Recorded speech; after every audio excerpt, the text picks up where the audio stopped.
Good morning student. आज हम एक टॉपिक लेकर आए हैं जिसका नाम है कारक। इससे पहले हम लोग पढ़ चुके हैं समास के बारे में।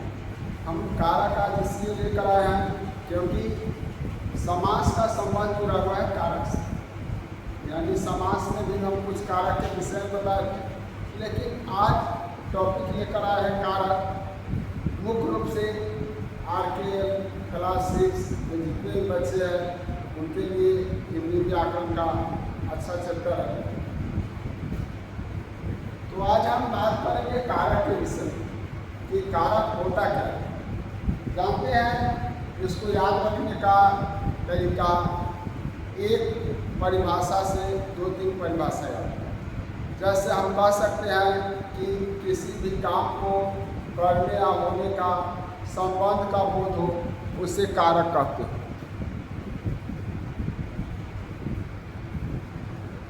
किसी भी काम को करने या होने के संबंध का बोध हो कारक। अगर कहे कि किसी भी काम को करने का या होने का बोध हो, उसे क्रिया कहते हैं।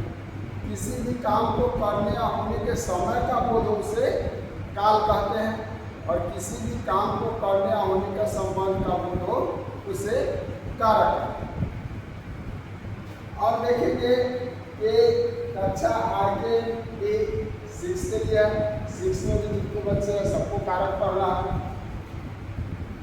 किसी भी काम को करने या होने के संबंध का बोध हो, उसे कारक कहते हैं। जैसे पेड़ से पत्ता गिरता है, पेड़ और पत्ता का संबंध। इस तरह से हम कह सकते हैं कि पेड़ से पत्ता गिरता है तो ये पेड़ और पत्ता दोनों अलग हो रहा है। तो अलग होने की स्थिति में हम कह सकते हैं कि ये अपदान कारक। और यहाँ देखेंगे कि कारक के कितने भेद होते हैं। कारक के कितने भेद होते हैं? तो कारक के मुख्य रूप से 8 भेद होते हैं, जिसमें कारक का नाम है विभक्ति चिन्ह है। विभक्ति चिन्ह को हम एक और चीज कह सकते हैं, परसर।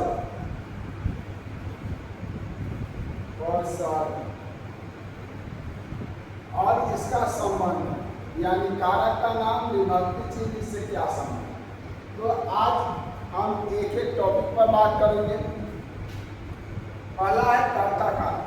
जानते हैं किसी भी काम को करने वाला जो होता है ना, कर्ता होता है। यानी उसको इंग्लिश में हम सब्जेक्ट बोलते हैं, कर्ता। जैसे मोहन खेल रहा है, खेलने का काम मोहन कर रहा है, तो कर्ता कौन हो गया? मोहन, कर्ता का। इसका विभक्ति चिन्ह होता है ने, और इसका संबंध होता है जो काम करता है। दूसरा है कर्म कारक। कर्म को इसका विभक्ति चिन्ह है को, जिस पर काम का प्रभाव पड़े। जैसे हम कह सकते हैं मैं मोहन को पत्र लिखूंगा। मैं यानी सब्जेक्ट यानी कर्ता है, लिखना क्रिया है। और क्रिया के बाद उसके बाद मोहन जो है, मोहन को, क्योंकि यहाँ देख रहा है कि कर्म को, तो मोहन को पत्र लिखूंगा, तो मोहन जो हो गया यहाँ पे कर्म। अब बात करते हैं करण से। अब बच्चे को जो कंफ्यूज होते हैं, क्योंकि कहते हैं कि यहाँ भी से है और यहाँ भी से है, तो दोनों में अंतर है। करण कारक कहता है कि जब हम किसी काम को कर रहे हैं, काम करते वक्त काम करने के लिए जिस वस्तु का हम इस्तेमाल करते हैं, उसे हम कह सकते हैं करण कारक। जैसे देख सकते हैं कि राम ने रावण को बाण से मारा।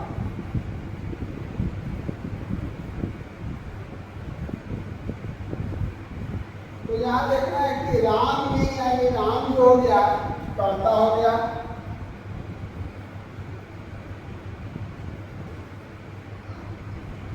मारना या क्रिया हो गया। अब मारा तो किस चीज से मारा? बाण से।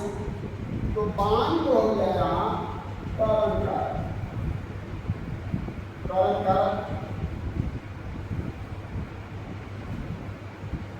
यानी राम ने रावण को मारने के लिए तीर का इस्तेमाल किया। अभी यहाँ क्या बताया है कि किसी भी काम को करने के लिए किसी वस्तु का इस्तेमाल, तो वस्तु का इस्तेमाल किया क्या, बाण का इस्तेमाल। नहीं समझ में आता, एक और एग्जाम्पल देखेंगे।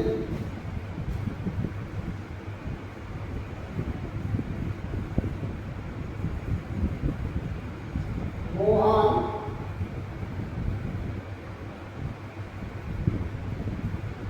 कलम से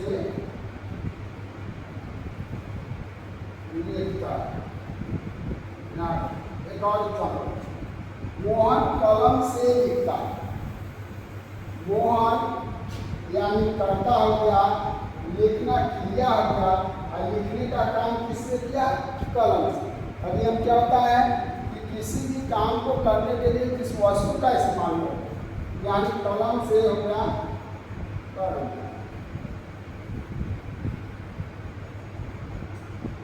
बच्चे का डाउट यही जो होते हैं से और ए से। आगे दोनों में अंतर विस्तार से करेंगे जिससे बच्चे को समझ में आ रहा है। आगे है कि जिसके लिए संप्रदान के लिए, जिसके लिए कुछ काम करें। जैसे जानते हैं कि हम लोग पिछले क्लास में समास पढ़े थे, जिसमें चर्चा हुई थी जैसे रसोई का, तो रसोई के लिए का वो जो घर है रसोई के लिए, तो जिसके लिए कोई काम किया जाए उससे हम क्या कहेंगे, संप्रदान। अब यहाँ देखेंगे अपादान, यहाँ देखे हैं कि करण से भी है और अपादान से। तो अपादान का कहता है यहाँ कि अपादान से का मतलब यहाँ पे होता है अलग होने की स्थिति। जैसे हम कह सकते हैं, यहाँ बताए हैं कि पेड़ से पत्ता गिरता है, हो गया। या हम कह सकते हैं हिमालय से गंगा निकलती।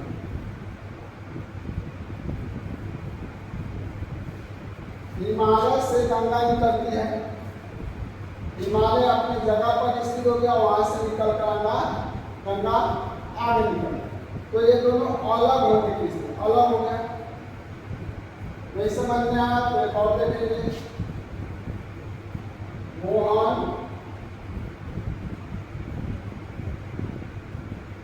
दिल्ली से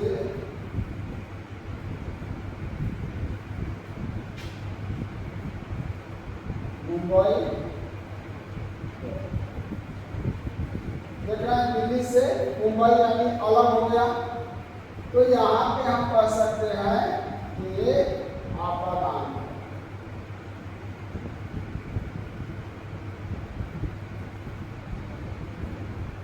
अपादान यानी अलग होने की। अब बात करेंगे अधिकरण कारक। अधिकरण कारक जो है, अधिकरण कारक का विभक्ति चिन्ह होता है में पर। तो में पर का मतलब होता है, मतलब किसी स्थान का बोल रहा है।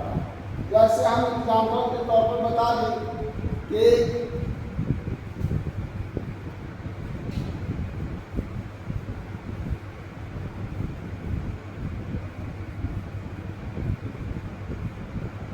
में पर, जैसे चिड़िया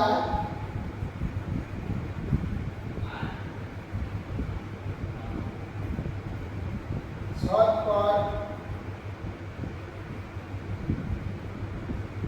बैठी, चिड़िया छत पर बैठी। यहाँ देखिए चिड़िया छत पर बैठी है, एक स्थान का बोध कर रहा है कि छत जो है एक स्थान है। तो उससे हम कहेंगे, यहाँ भी देखेंगे संबंध बताए या अधिकरण कारक में पर जो काम करने का आधार या स्थान है उससे हम कहेंगे अधिकरण का। वैसे चिड़िया छत पर बैठी है, छत यहाँ पे स्थान है।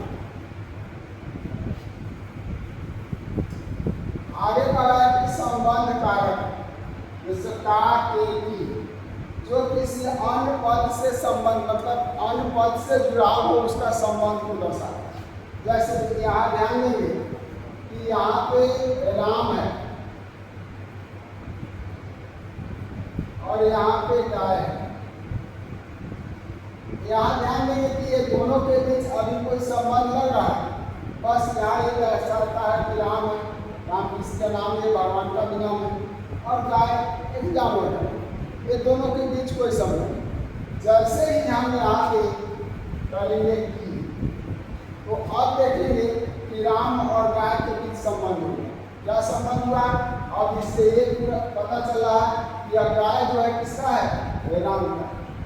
तो वही कह रहा है कि संबंध काके लिए। आगे है संबोधन, किसी को पुकारा जाए, नहीं किसी को बुलाने की स्थिति में हम संबोधन करें, नहीं कहते अरे यहाँ नहीं, तो यहाँ किसी को बुलाने या पुकारने की स्थिति में हम संबोधन, इसको नोट कर लेंगे।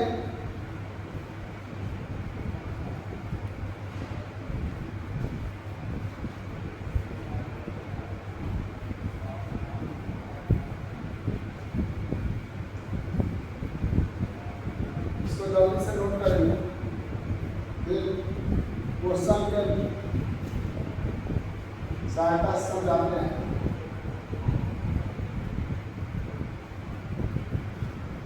अब आगे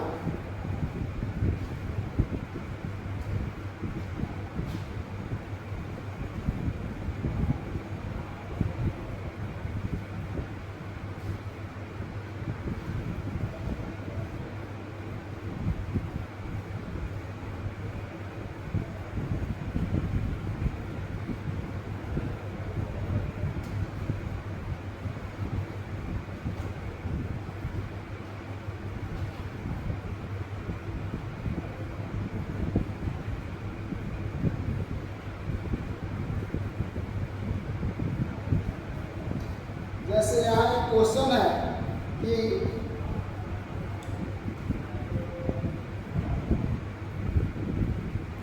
टेबल पर पुस्तक रखिए, टेबल पर पुस्तक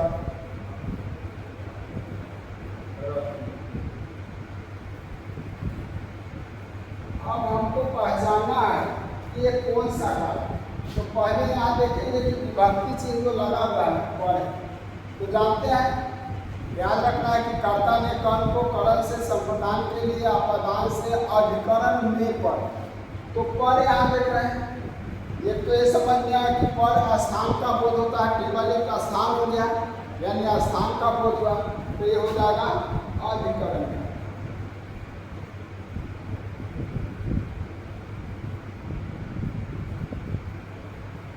इस तरह से उम्मीद करते हैं आप लोगों को समझ में आए। कुछ क्वेश्चन देते हैं जो बनाएंगे होमवर्क में।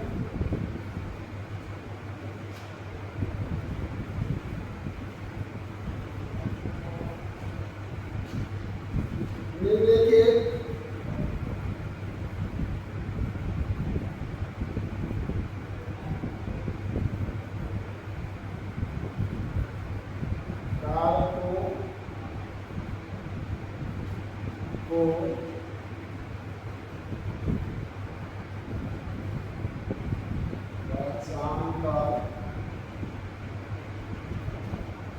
इससे भेदों के नाम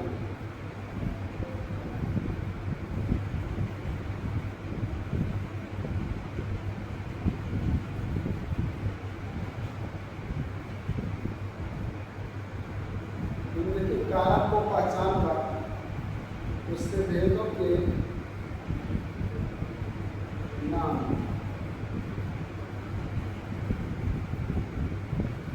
क्वेश्चन नंबर 1,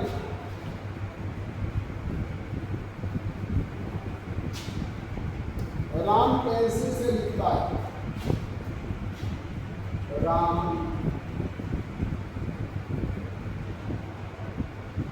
पेंसिल से लिखता है।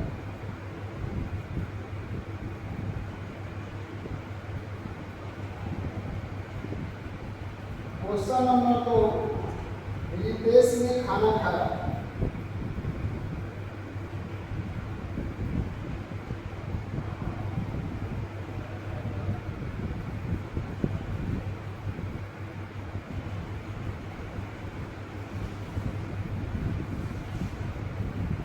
क्वेश्चन नंबर 3, भिखारी को वस्त्र दो।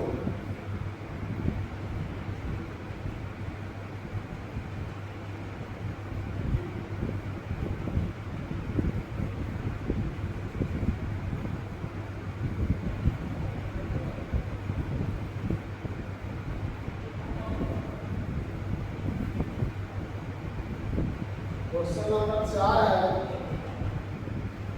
पैसे संयुक्त में रखे हैं।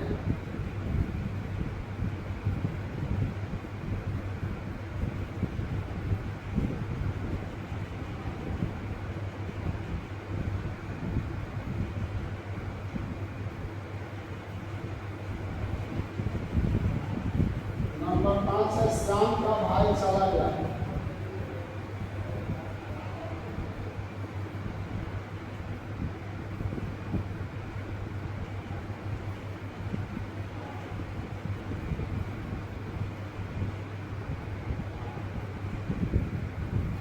नोट करते रहेंगे।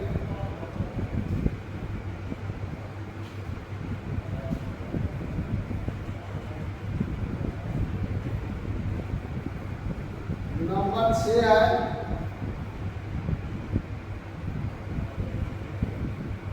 माता जी के लिए साड़ी लाया।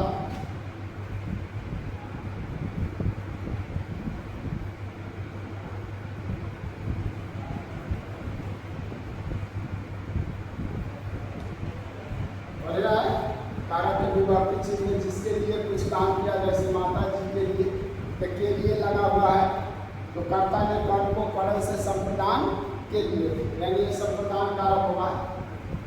नंबर 7, मैं रवि को पुस्तक दूंगा।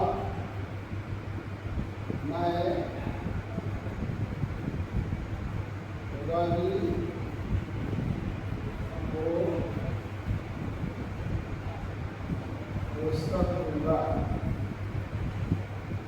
यहाँ को में लगेगा, वो क्या होता है,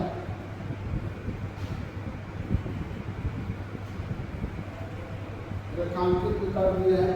न होता रेखांकित करने में, वैसे हम कह सकते हैं कि पेंसिल से रेखांकित किया हुआ है। रितेश ने इसको रेखांकित करें, इससे पहचान सके। भिखारी को संयुक्त में श्याम का, इसका कारक पहचानना है। माता जी के लिए और रवि को रेखांकित भी कर दिए। नंबर 8 है,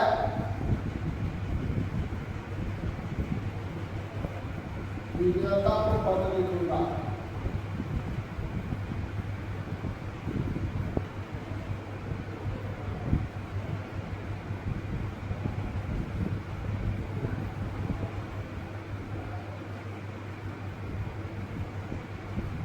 विजेता को पत्र लिखूंगा। नंबर 9, आराध्या ने रोटी खाई। विजेता को हो जाएगा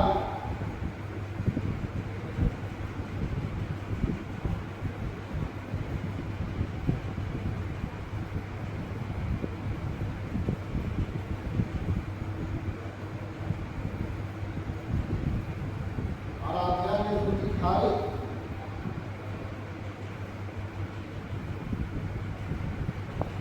नंबर 10 है,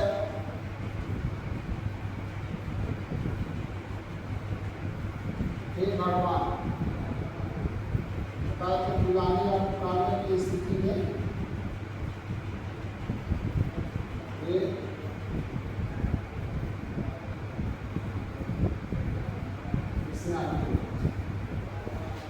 10 क्वेश्चन है, सब पर रेखांकित लगभग है। ये तो जानते हैं इसमें क्या रेखांकित करना ही है। तो करण कारक पढ़ा चुके हैं, अब इसमें और विस्तार करेंगे, क्वेश्चन के माध्यम से और विस्तार से समझ में आएगा, इसको नोट करेंगे और इसको बनाने के लिए कोशिश करेंगे।